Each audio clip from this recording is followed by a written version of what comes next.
Je suis sûr que certains d'entre vous connaissent quelqu'un qui souffre de cancer, de maladies cardiovasculaires ou encore de diabète.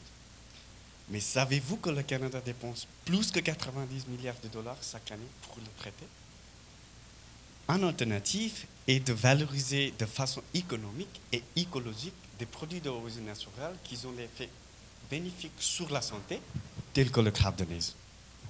Parce que le Canada est le plus grand producteur mondial de crabe de neige, il génère par conséquent d'énormes quantités de déchets.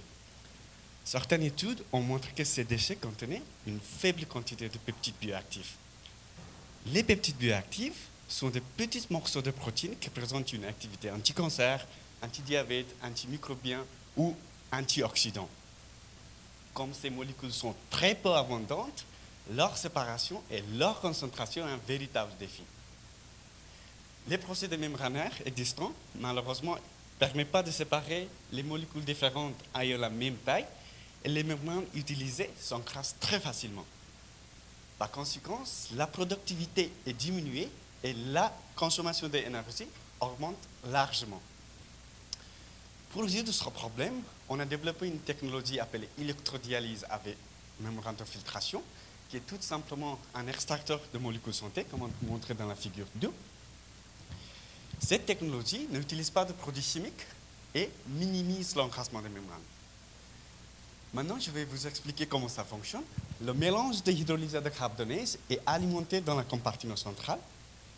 Et quand on applique un champ électrique dans le système, les peptides chargés électriquement se déplacent d'un compartiment à l'autre, selon leur charge, à travers une membrane de filtration. Et on concentre les peptides dans les compartiments à gauche et à droite. Et on a déjà démontré une activité anti-cancer des peptides chargés positivement et une activité anti-cancer des peptides chargés négativement. Alors, le premier objectif de mon travail est de mieux comprendre ce processus et d'optimiser le procédé pour obtenir tel peptide bioactif à grande échelle et à moindre coût.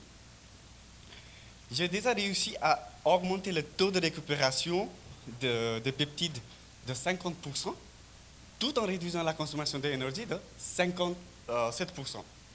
Alors, pour finir, cette méthode de séparation ultra sélective et verte pourrait permettre la concentration des peptides pouvant prévenir ces maladies comme le cancer, les maladies cardiovasculaires ou le diabète qui nous coûtent très cher en vie et en argent.